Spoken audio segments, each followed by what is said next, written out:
Bonjour tout le monde, bienvenue sur ma chaîne pour la suite des aventures de Chris Redfield de chez Valomar sur Resident Evil 5.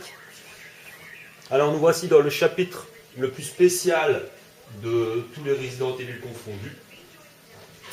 Vous allez vite voir pourquoi, pour ceux qui ne le connaissent pas, qui le découvriraient. Pour les autres, vous savez déjà de quoi je parle. Donc nous avons déjà une première surprise. En découvrant des infectés capables de rouler à moto. Alors, la première fois qu'on voit ça, bon maintenant ça ne choque plus, parce que maintenant même dans le Resident Evil 6, on voit même des... Waouh, on voit même des affectés Enfin oui, des affectés, des armes biologiques comme ils appellent ça maintenant. Qui roulent en voiture, etc. Mais là, dans ce Resident Evil 5, c'était une première. Oh bordel, mais c'est qui me tire comme ça dessus? Attendez, parce qu'il faut que je me concentre un peu parce que je vois plus rien. Parce que malheureusement, quand on joue avec l'IA, normalement, quand on joue à deux, il y en a un qui s'occupe à gauche et l'autre à droite.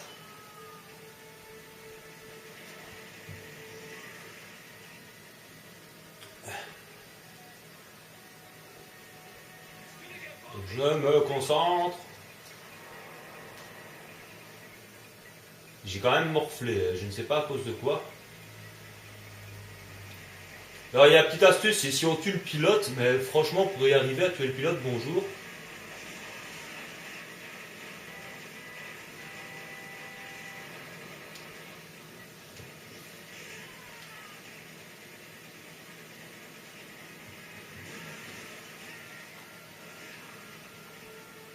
C'est fou quand même, hein.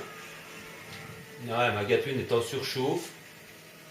Donc je disais, c'est ça vraiment qui est bizarre dans ce... Quand on a découvert ça dans le Resident Evil 5, mais on s'est dit, mais c'est quoi? C'est un Resident Evil ou un Mad Max? Surtout que moi je m'étais cassé le cul à faire attention à mon inventaire. Ici ça ne sert strictement à rien.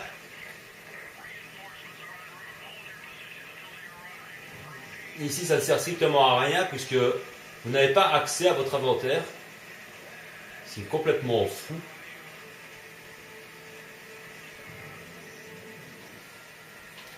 Merde, en surchauffe, encore je vais crever hein, si ça continue. Nom de Dieu. Sheva qui fait semblant de tirer. Bon d'enfoiré.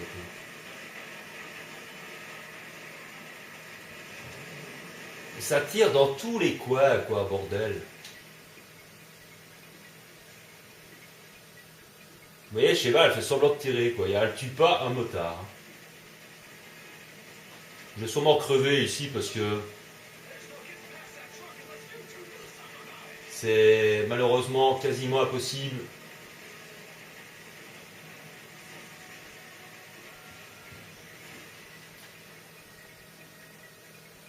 De passer.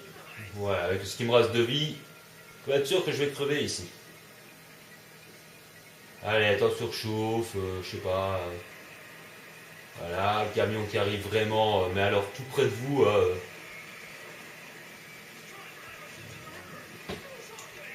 Vous pouvez essayer de tirer tant que vous voulez.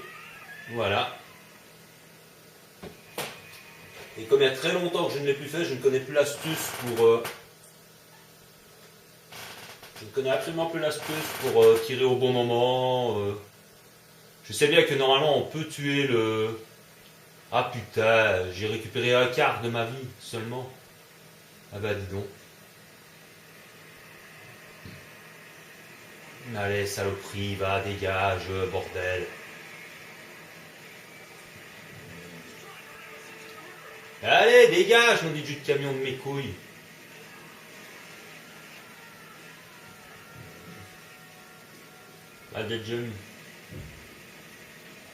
Alors aussi, je tenais à dire, j'ai gardé pour le nom du nouvel abonné, et malheureusement, il y a des abonnés qui ne sont... Mes abonnés ne sont affichés que ceux qui ont un compte YouTube, donc je ne sais pas voir tous mes abonnés, ce qui m'énerve un petit peu. Je ne sais pas voir le nom de tous mes abonnés, parce qu'il y en a qui qui s'abonnent mais qui n'ont pas de compte YouTube. Je ne sais pas comment ils font. Donc du coup, je ne sais pas qui c'est. Mais je le salue quand même. Et bon, c'est un peu spécial parce que j'ai aussi des abonnés qui m'écrivent quelquefois en anglais sur une vidéo bien précise. Il y en a d'autres qui n'écrivent jamais. Donc comme je dis toujours, je préfère avoir 50 abonnés et une bonne vingtaine qui font de l'interactivité que d'avoir 300 abonnés et d'en avoir qu'une petite dizaine qui marquent des commentaires. J'ai été surpris de recevoir des commentaires en anglais. Alors évidemment, il y a la traduction Google qui m'aide beaucoup. J'essaye de répondre parce que le mec me demandait de traduire une vidéo en français en mettant les sous-titres et j'ai dû lui répondre que je ne savais pas faire ça. Je ne sais pas mettre les sous-titres en français. Mais bon, je lui ai résumé un petit peu le truc. Ou plutôt c'est un autre abonné qui s'en est occupé, je crois. Et je l'ai remercié. Mais enfin, c'est un peu spécial. Donc ici, évidemment, on découvre que toute l'équipe de Chivas s'est fait descendre par ça. Le retour de El Gigante, version RE5. Alors il est un peu différent que les El Gigante du RE4, puisque vous pouvez constater qu'il est barbu. Donc tout ce que vous devez faire, c'est taper dedans, mais pas trop quand même, parce que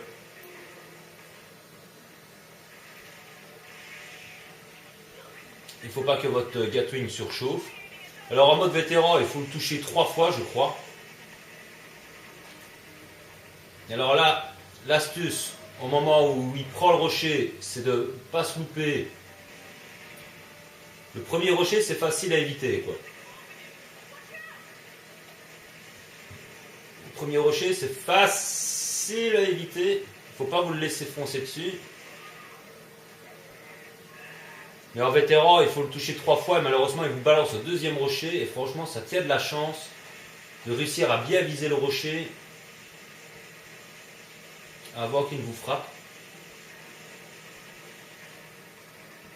Et comme je l'ai dit en mode professionnel, il faut vraiment avoir un ami. Quoique Bis61 m'a dit qu'il avait réussi finalement plus facilement. Merde. Qu'il avait finalement réussi plus facilement seul qu'en jouant en réseau. Sur le côté gauche, vous avez toujours un type qui reboot quand vous êtes en vétéran. Vous avez beau le... Si je me trompe de touche à chaque fois, ça ne va pas le faire. Voilà. S'il est trop con, évidemment, que pour nous attaquer directement, c'est ça qui est un peu débile quand même dans ce genre de phase. C'est vraiment le chapitre le plus bizarroïde de tous les Resident Evil. Oh bordel, j'ai pas eu le temps. Je garde le bouton. Non, tu ne me fonces pas dessus. Merci. Vous voyez la petite fenêtre qui est là sur la gauche. Allez, dégage avec ton pied. J'essaie de viser son parasite. Allez. Sacré bon sang de boss, hein. Voilà. C'est aléatoire, on ne sait pas trop bien quand son parasite se décide à péter.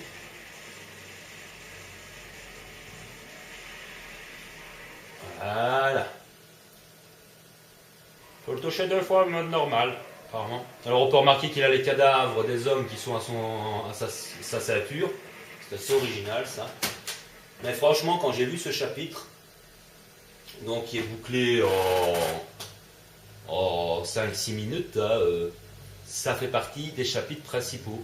Ça aurait été un bonus dans un chapitre, un boss de fin ou quoi. Un truc comme ça, j'aurais pas dit. Mais là, on a un chapitre qui se boucle en 5-6 minutes, quoi. Un chapitre carrément. Il n'y en a déjà que 16 dans ce Resident Evil 5. Ils sont déjà pratiquement tous faisables en moins de 15 minutes.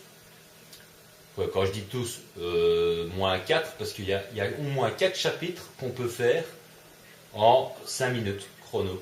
Donc vous enlevez déjà 4 chapitres sur les 16, il vous en reste 12.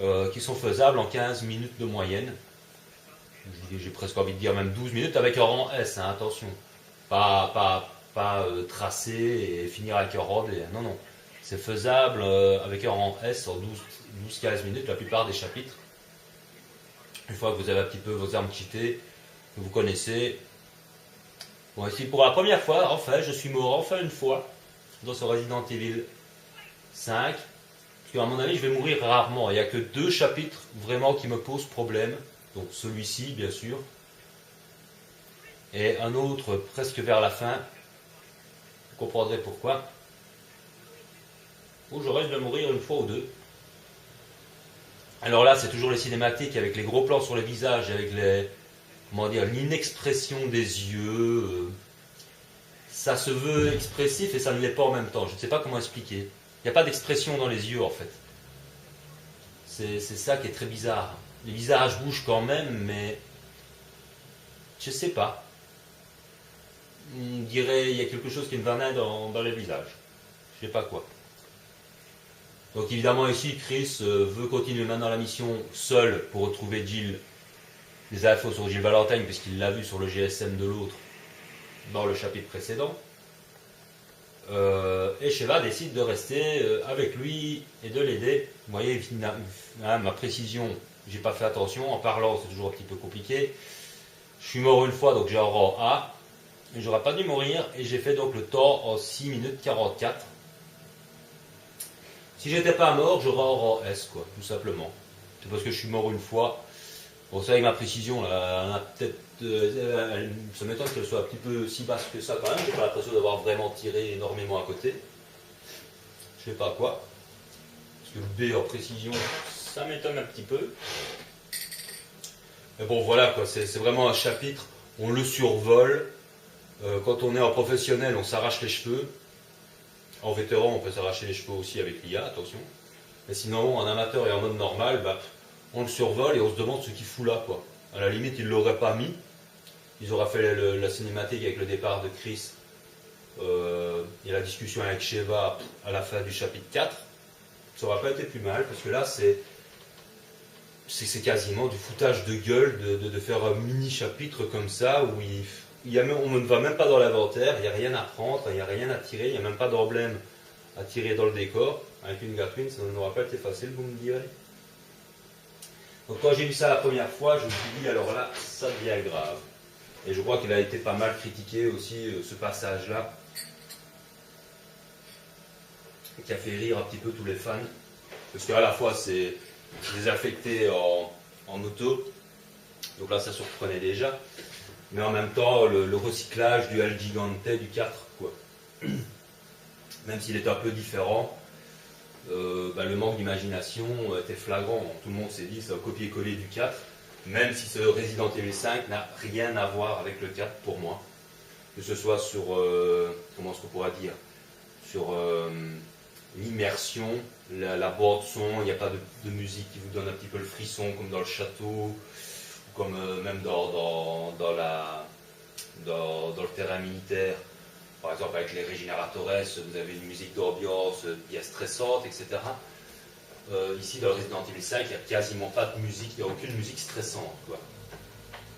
Et l'immersion, c'est comme c'est un jeu basé 100% action, finalement, on n'a pas ni de frisson, ni de peur. On a un peu l'impression, même si les environnements sont variés, étant donné que certains boss, comme les mecs à la tronçonneuse, comme le El Gigante ici, et comme d'autres, on aura l'occasion d'en reparler, sont pompés du 4, on se dit finalement que non seulement ce Resident Evil 5 est tout simple, vraiment simple, il faut vraiment, comme je le dis, chercher les trésors et les emblèmes pour se donner un challenge, parce qu'ils ne sont pas faciles à trouver. Parce que sinon, si on se contente de faire l'histoire, moi je pense à des speed gamers là, ou même à des killer gamers, je sais pas comment on s'appelle ça, des gens qui sont habitués, qui font 3 jeux par jour, à mon avis, ils ont torché le Resident Evil 5 en 3 heures, quoi. En mode normal, ils l'ont fait en 3 heures, et tout, salut, basta, c'est quoi ce truc-là? Bon, maintenant, il faut vraiment, voilà, si on veut optimiser les armes à fond, chercher tous les trésors et les emblèmes, là, on en a quand même pour quelques heures. et de l'amusement, et bien sûr de jouer en mode duo, en mode cops, pardon. Là, on prend son pied, on s'amuse. Mais on enlève s'il n'y avait pas le mode cops dans ce jeu, ce serait une catastrophe. D'ailleurs, je crois que Bliss m'a dit que il a lu sur. Il faudrait que je regarde d'ailleurs s'il avait un lien. Si tu avais un lien pour me donner, pour lire un petit peu l'historique de Resident Evil, de toute l'histoire de Resident Evil, parce que je ne sais pas. Qui m'a dit que sur certaines choses que j'ai lues à l'époque, il y a des choses qui sont pas toutes, qui sont fausses ou qui sont vraies, et quelques-unes que je me trompe comme ça. Pourtant, je te jure que je l'ai lu, que c'était l'occasion de faire revenir la Rebecca Chambers, qui devait pas être, ça ne devait pas être chez Valomar, quoi. Par contre, tu m'as dit que normalement le jeu aurait dû être fait en solo et pas au cops. Ça m'étonne. Je croyais qu'ils avaient basé ça directement sur la cops au départ. Donc j'aimerais bien que si tu aurais le lien ou quoi, parce que évidemment j'espère qu'il n'est pas en anglais, parce que sinon je ne sais pas bien lire l'anglais. Donc là je vais m'amuser. Mais c'est vrai que ça m'intéresserait. Parce que je suis quand même curieux de savoir comment ça se fait qu'ils ont pondu un Resident Evil 5 comme ça, après 5 ans, après le 4, il est sorti en 2009 le 5, et de faire quelque chose d'aussi simple, d'aussi rapide, d'aussi... Donc comme je l'ai dit, il y a eu pas mal, d'après ce que j'avais lu, de rebondissements, de contretemps, que Capcom a pris peur pour les comités antiracistes, et tout ça, qu'ils ont dû tout rechanger, mettre une noire en compagnie de Chris, mettre des adversaires européens, pour ne pas que ce soit le méchant blanc américain qui ne tue des noirs. Donc tout ça a été des contretemps, et puis finalement ils nous ont pondu ça, le Resident Evil 5 qu'on connaît, quoi. Et malgré ça, il s'est super bien vendu, parce que je crois qu'il s'est même vendu à l'époque plus que le Resident Evil 4. Maintenant, bon, le Resident Evil 4, je crois, le dépasse, mais on n'a pas les chiffres sur les années, surtout qu'en plus il vient de ressortir, enfin il est ressorti il y a un an et demi sur PS3, le Resident Evil 4, donc si on devra additionner les ventes de 2012, plus les ventes en 2004-2005, ma foi, je pense que le Resident Evil 4 est beaucoup plus vendu que le 5. Parce qu'au final, tout le monde était impatient de découvrir le 5, et puis après, tout le monde a un petit peu déchanté, en se disant, moi je me rappellerai toujours de ces walkthroughs que je regardais sur YouTube, et ils étaient tous là en train de dire, si jamais le 6 est comme le 5, Resident Evil est mort. Et c'est vrai que Capcom a dû vraiment donc innover avec le 6, pour ne surtout pas que le 6 soit d'une simplicité pareille, basée à 100% sur l'action. Parce que là, ça aurait été une catastrophe.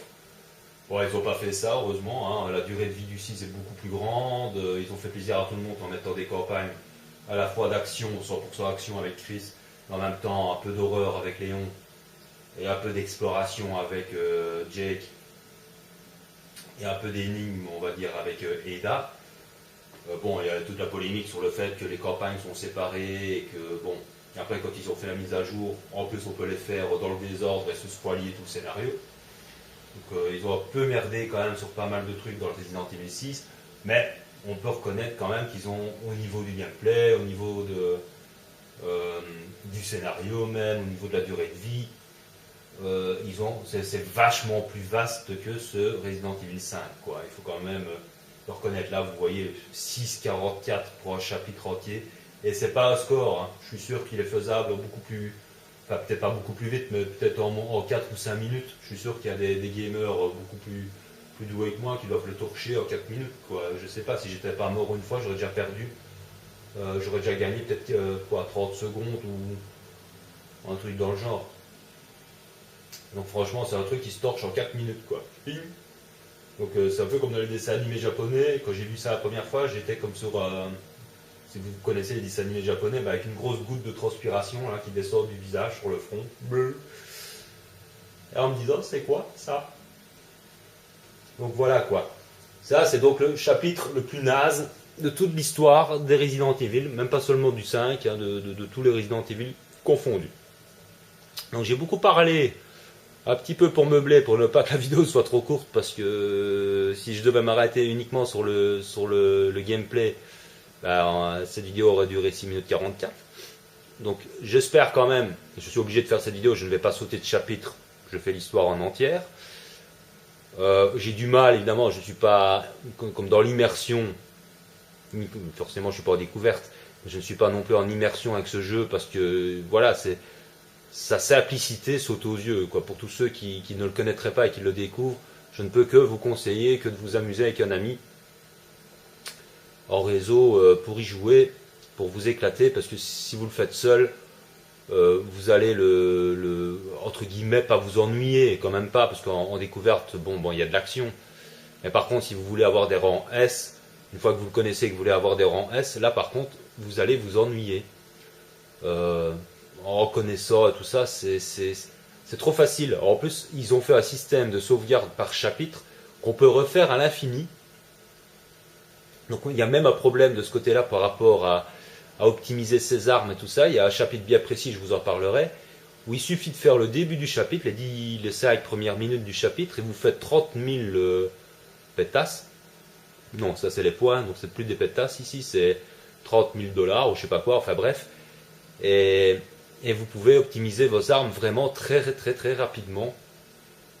Sans compter qu'en plus, si les armes, vous ne les trouvez pas dans les environnements, ils sont quand même débloqués dans l'inventaire et ils ne coûtent pas tellement cher. Et comme je dis, vous pouvez faire des chapitres 3-4 fois à l'infini où vous faites 100 000 balles. Et là, vous optimisez déjà, vous avez énormément de pognon pour optimiser vos armes. Donc là aussi, le côté trop simple de l'optimisation des armes, trop rapide, trop facile, gâche un petit peu le plaisir. Quand je pense que dans le 4, il faut refaire 2 fois ou 3 fois une partie pour avoir le million de pesetas pour acheter une arme illimitée. Ici c'est pas vraiment le cas, hein. Vous faites 3-4 fois un chapitre, vous faites beaucoup de pognon, et évidemment heureusement pour les munitions limitées, il vous faudra tous les emblèmes du BSA pour certaines armes pour pouvoir avoir les munitions limitées. C'est heureusement qu'ils ont fait ça, parce que sans ça, alors là c'était d'une simplicité à pleurer, quoi. Enfin voilà, j'espère que cette vidéo vous aura distrait. C'est une petite vidéo, donc on va se retrouver pour le chapitre suivant qui sera beaucoup plus intéressant, plus original, enfin forcément, mais même dans l'histoire en elle-même, c'est sans doute un des plus originaux. Il y en a beaucoup qui ne l'aiment pas, mais moi je l'aime bien, le suivant, avec les pygmées. Tout simplement parce que ça correspond à l'histoire, tout simplement parce que l'environnement, là bon, on est peut-être chez des pygmées, mais il y a une recherche, il y a plusieurs environnements, il y a de l'exploration, il y a beaucoup plus de choses cachées que dans tous les autres chapitres réunis. J'aurai l'occasion de vous en reparler. Donc rendez-vous pour le chapitre suivant, qui sera bien meilleur que celui-ci et beaucoup plus distrayant. Et je vous dis à très bientôt. Portez-vous bien, prenez soin de vous et de ceux que vous aimez. Profitez de la fin des vacances de Pâques. Il reste encore 2-3 jours. 3-4 jours, pardon, avant la reprise des cours ou du travail éventuellement.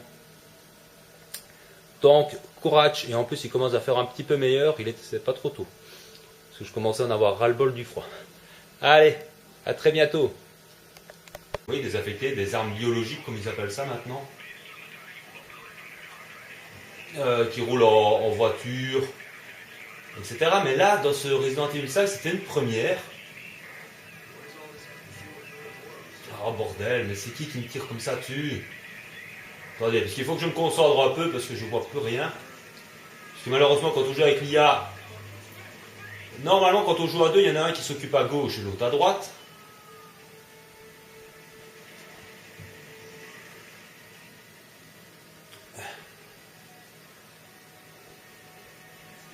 Donc je me concentre. J'ai quand même morflé, je ne sais pas à cause de quoi. Bonjour tout le monde, bienvenue sur ma chaîne pour la suite des aventures de Chris Redfield de chez Valomar sur Resident Evil 5. Alors nous voici dans le chapitre le plus spécial de tous les Resident Evil confondus. Vous allez vite voir pourquoi, pour ceux qui ne le connaissent pas, qui le découvriraient. Pour les autres, vous savez déjà de quoi je parle. Donc nous avons déjà une première surprise. Nous avons déjà une première surprise en découvrant des infectés capables de rouler à moto. Alors, la première fois qu'on voit ça, bon maintenant ça ne choque plus, parce que maintenant même dans le Resident Evil 6, on voit même des... Waouh, on voit même des infectés enfin un motard. Je vais sûrement crever ici parce que c'est malheureusement quasiment impossible.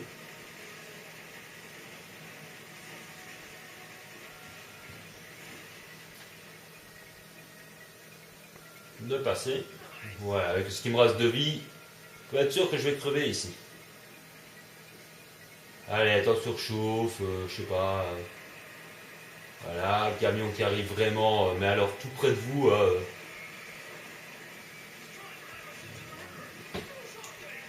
Vous pouvez essayer de tirer tant que vous voulez. Voilà. Et comme il y a très long. Alors il y a une petite astuce, c'est si on tue le pilote, mais franchement pour y arriver à tuer le pilote, bonjour.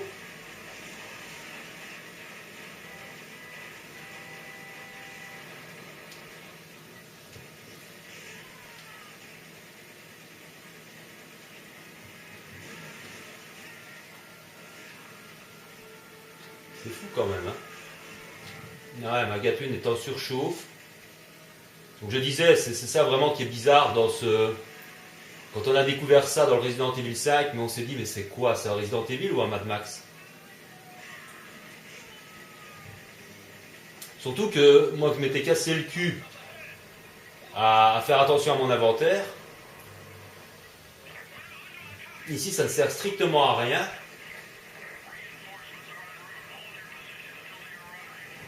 Ici ça ne sert strictement à rien puisque vous n'avez pas accès à votre inventaire. C'est complètement fou.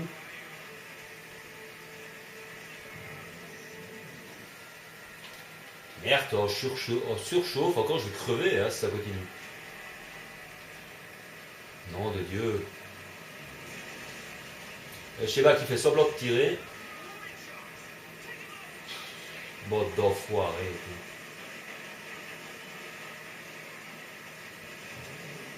Ça tire dans tous les coins, quoi, bordel. Vous voyez, Sheva, elle fait semblant de tirer, quoi. Elle tue pas.